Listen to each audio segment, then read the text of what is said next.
بسم اللہ الرحمن الرحیم۔ میرا نام امجد ہے۔ میری عمر 25 سال ہے۔ میں پارک وغیرہ میں پھول بیچتا تھا۔ اس طرح ہمارے گھر کا نظام چلتا تھا۔ میرے ابو کا بچپن میں انتقال ہو گیا تھا۔ میری 2 بہنیں تھیں اور ایک ماں۔ ان کی ذمہ داری مجھ پر تھی، اس لیے میں نے پڑھائی نہیں کی تھی اور محنت مزدوری شروع کر دی۔ صبح میں لوگوں کے گھر میں مالی کا کام کرتا تھا۔ شام 5 بجے سے لے کر 11 بجے تک میں پھول بیچتا تھا۔ اس طرح ہمارے گھر کا نظام اچھی طرح سے چل رہا تھا۔ میں نے ابھی تک اس لیے شادی نہیں کی تھی کیونکہ میں نے اپنی بہنوں کو کامیاب کرنا تھا۔ الحمدللہ میری ایک بہن تو ڈاکٹر بن چکی تھی اور دوسری بہن ابھی انجینئر کا کورس کر رہی تھی۔ میں نے سوچا تھا کہ پہلے اپنی بہنوں کی شادی کروں گا، پھر کوئی اپنے بارے میں سوچوں گا۔ ایک دن میں کسی کے گھر کام پر نہیں گیا۔ آج کسی کے گھر میں بھی مالی کا کام نہیں تھا، اس لیے میں نے سوچا کہ آج سارا دن پھول بیچوں گا۔ یہ سوچ کر میں گھر سے نکلا، منڈی سے پھول لیے اور پارک میں جا کر بیچنا شروع کر دیے۔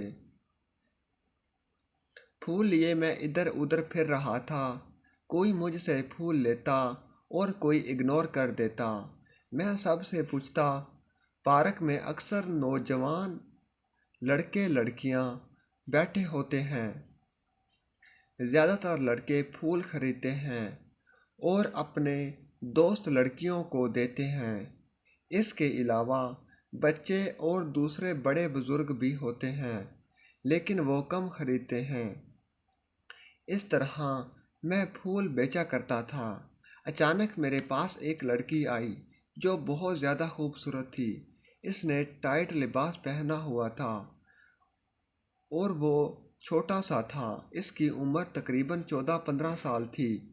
ویڈیو اچھی لگی تو چینل کو لائک کریں، سبسکرائب کریں، شیئر کریں، گھنٹی کے نشان پر کلک کرنا مت بھولیں۔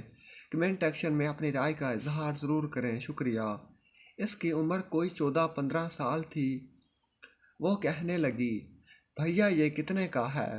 میں نے اسے کہا کہ یہ 50 کا ہے۔ اس نے مجھے اپنے بیگ سے 50 روپے نکال کر دیے اور ایک طرف کو چلی گئی۔ وہ جا رہی تھی کہ اتنے میں 10 لڑکے اس کے پاس سے گزرے۔ وہ ان سے باتیں کرنے لگی۔ میں بہت زیادہ حیران ہوئی کیونکہ ایک تو اس کی عمر بہت کم تھی، دوسرا اس نے بہت گھٹیا لباس پہنا ہوا تھا اور اس کے لباس سے اس کا جسم معمولی نظر آ رہا تھا۔ میں سوچ رہا تھا کہ اس کی عمر ہی کیا ہے۔ یہ زمانہ بہت ظالم ہے۔ اس کے ماں باپ نے پتہ نہیں کیا سوچ کر اس کو گھر سے بھیجا تھا۔ وہ اس لباس میں اگر کوئی مسئلہ ہو جاتا تو لوگ کہتے کہ زمانہ خراب ہے۔ اصل میں زمانہ خراب نہیں ہوتا، بلکہ لڑکیاں گندا لباس پہن کر لڑکوں کو اپنی طرف مائل کرتی ہیں۔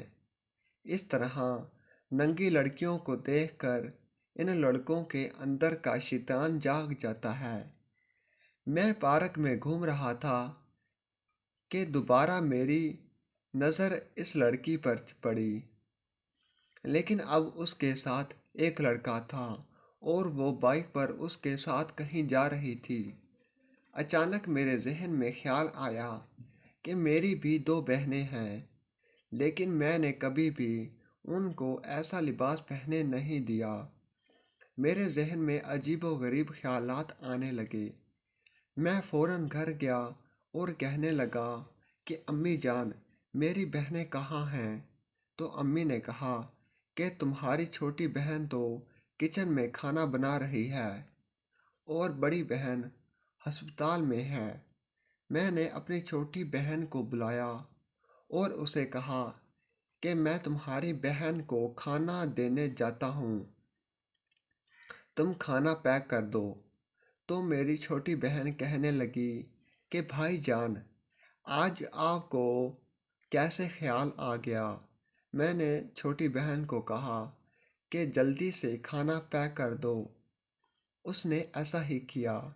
جب میں کھانا لے کر بڑی بہن کے پاس ہسپتال میں پہنچا تو مجھے خود پر بڑی شرمندگی محسوس ہوئی، کیونکہ میں اپنی بہن کے بارے میں اتنا غلط سوچ رہا تھا۔ میری بہن مریضوں کا چیک اپ کر رہی تھی۔ میں نے اسے کھانا دیا اور کہنے لگا کہ آپ کو چھٹی کس وقت ہوگی؟ تو میری بہن نے جواب دیا کہ بھائی جان، آپ کچھ دیر انتظار کر لیں، میں بھی آپ کے پاس آ جاؤں گی۔ میں نے کہا ٹھیک ہے۔ کچھ ہی دیر میں میری بہن کو چھٹی ہو گئی اور میں اپنی بہن کو لے کر اپنے گھر آ گیا۔ اگلے دن جب میں پھول بیچنے پارک میں گیا تو میری ملاقات میرے دوست سے ہوئی۔ وہ بہت پریشان نظر آ رہا تھا۔ میں نے اس سے پریشانی کی وجہ پوچھی تو وہ کہنے لگا، میرے ساتھ چلو، میں آپ کو بتاتا ہوں۔ ہم دونوں ایک جگہ جا کر بیٹھ گئے اور وہ رونے لگا۔ میں نے کہا، بھائی جان، روتے کیوں ہو؟ وجہ تو بتاؤ۔ اس نے کہا کہ میری بہن کل سے غائب ہے، میں نے بہت زیادہ پریشان ہوں۔ صبح وہ مجھے یہ کہہ کر گھر سے آئی تھی کہ میں اپنی دوست کی سالگرہ پر جا رہی ہوں، لیکن ابھی تک وہ گھر نہیں آئی۔ میں نے اسے بہت ڈھونڈا ہے لیکن وہ مل نہیں رہی۔ کل سے میں اسے ڈھونڈ رہا ہوں۔ میرے ابو کراچی کی ایک فیکٹری میں کام کرتے ہیں۔ وہ بلڈ پریشر کے مریض ہیں، اس لیے میں نے اسے بھی نہیں بتایا کہ اگر اسے بتا دیتا تو پتہ نہیں میرے ابو کی حالت کیا ہوتی۔ میں نے اسے دلاسا دیا اور کہنے لگا، میرے دوست، تم فکر نہ کرو، تمہاری بہن میری بہن ہے، انشاءاللہ ہم بہت جلد اسے تلاش کر لیں گے۔ میں نے کہا کہ آپ کی بہن کیسی نظر آتی ہے؟ شاید میں نے اسے دیکھا ہو۔ اس نے کپڑے کون سے رنگ کے پہنے ہوئے تھے؟ مجھے بتاؤ، شاید میں نے اسے دیکھا ہو۔ میرے دوست نے کہا کہ اس نے بلیک رنگ کے کپڑے پہنے ہوئے تھے۔ یہ کہتے ہوئے اس نے اپنی جیب سے موبائل نکالا اور اپنی بہن کی تصویر مجھے دکھائی۔ تصویر دیکھ کر میں نے اسے کہا کہ کل مجھے یہاں پارک میں ملی تھی۔ اتنے میں اسے گھر سے کال آئی اور اس کی امی نے کہا کہ تمہاری بیٹی فلاں ہسپتال میں ہے، جلدی پہنچو۔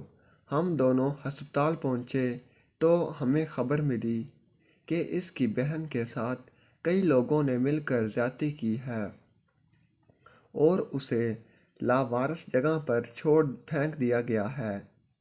لیکن کسی نے پولیس کو کال کی اور پولیس نے اسے ہسپتال لے گئی۔ جب اس کی بہن کو ہوش آیا تو اس نے سارا واقعہ سنایا کہ میرے دوست نے میرے ساتھ دھوکہ کیا ہے، مجھے گھر بلا لیا اور کافی زیادہ لڑکوں کے ساتھ مل کر زیادتی کی۔ کچھ دن ہسپتال میں رہنے کے بعد وہ گھر چلی گئی۔ وہاں جا کر اس نے خودکشی کر لی، لیکن اسے سبق مل چکا تھا۔ ویڈیو اچھی لگی تو چینل کو لائک کریں، سبسکرائب کریں، شیئر کریں۔ گھنٹی کے نشان پر کلک کرنا مت بھولیں تاکہ ہماری ہر ویڈیو آپ کے پاس بآسانی پہنچ سکے اور ہماری حوصلہ افزائی ہو سکے۔ کمنٹ سیکشن میں اپنی رائے کا اظہار ضرور کریں۔ شکریہ۔